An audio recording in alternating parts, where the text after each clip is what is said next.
Hello littles, I'm Amma. Why don't you put on your softies and join me for a story? I have my hot chocolate and my storybooks all ready to go. So let's begin.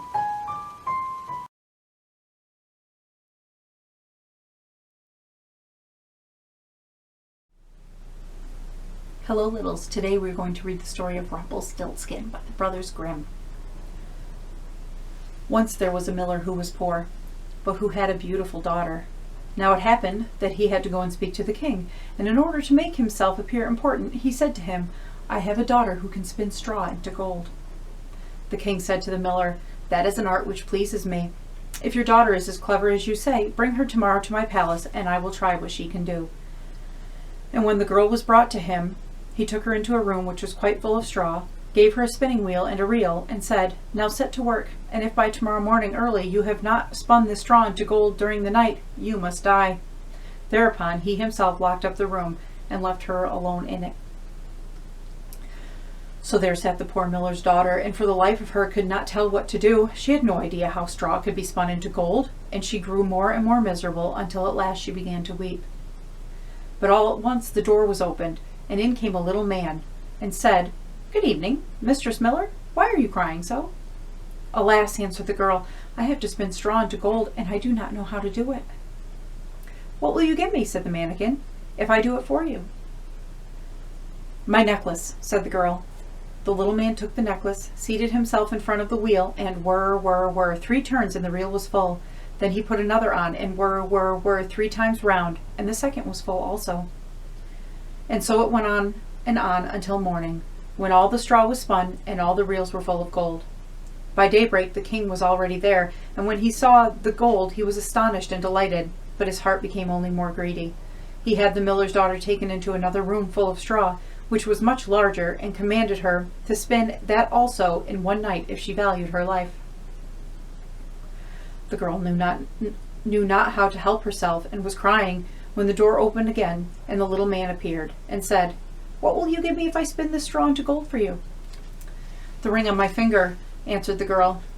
The little man took the ring again, and began to turn the wheel, and by morning had spun all the straw into glittering gold. The king rejoiced beyond measure at the sight, but still he had not gold enough, and he had the miller's daughter taken into a still larger room full of straw, and said, "You must spin this too, in the course of this night, but if you succeed, you shall be my wife." "Even if she be a miller's daughter," thought he, "I could not find a richer wife in the whole world." When the girl was alone, the mannikin came again for the 3rd time and said, "What will you give me if I spin the straw into gold for you this time also?" "I have nothing left to give," answered the girl. "Then promise me, if you should become queen, your first child."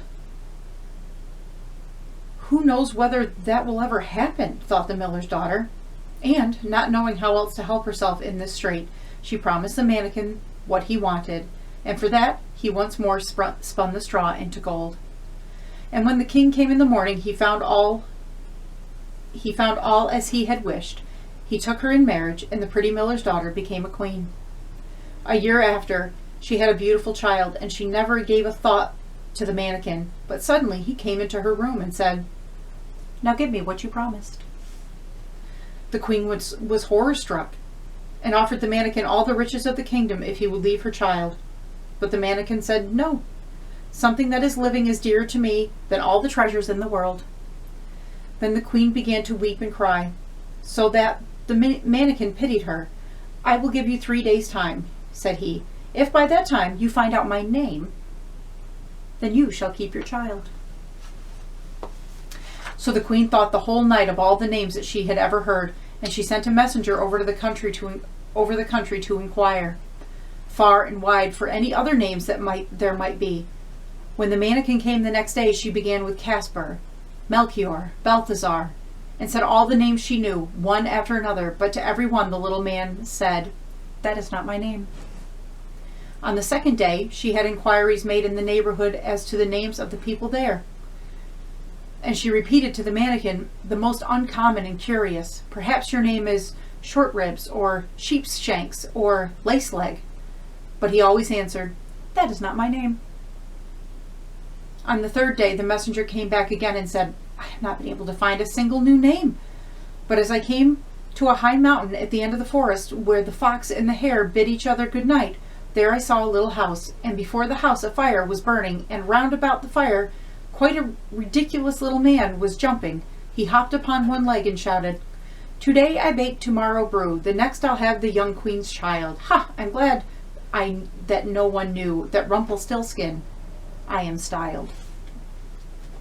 You may think how glad the queen was when she heard the name, and when soon afterwards the little man came in and asked, "Now, Mistress Queen, what is my name?" At first she said, "Is your name Conrad?" "No." "Is your name Harry?" "No." "Perhaps your name is Rumpelstiltskin?" "The devil has told you that! The devil has told you that!" cried the little man, and in his anger he plunged his right foot so deep into the earth that his whole leg went in, and then in rage he pulled at his left leg so hard with both hands that he tore himself in two. The end.